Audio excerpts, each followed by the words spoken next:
দলের প্রয়োজনে যখনই দরকার তখনই হাজির মোহাম্মদ নওয়াজ।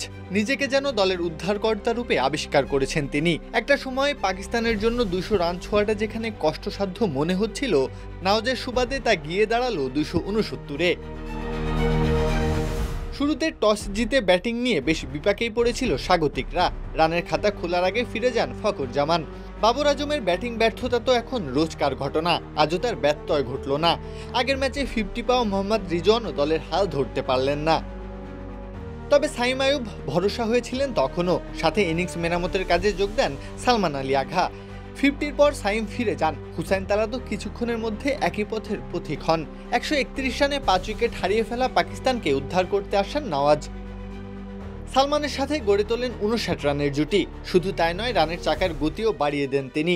190 রানের মাথায় সালমানের বিদায় হলে দলের সমস্ত আশা ভরসা গিয়ে দাঁড়ায় নওয়াজের দরজায়। এমন মঞ্চটা অবশ্য তার জন্য নতুন কিছু নয়। সাম্প্রতিক সময়ে তিনি তো হয়ে দাঁড়িয়েছেন পাকিস্তানের ক্রাইসিস ম্যান। বল হাতে হোক কিংবা ব্যাট হাতে, দল যখন বিপদে নওয়াজই তো সবার আগে বুক চিতিয়ে দাঁড়ান।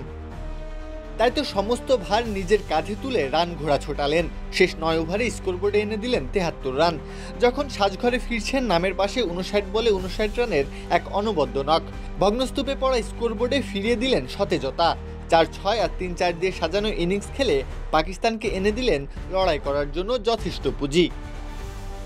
প্রত্যহ কাব্য, খেলা 71।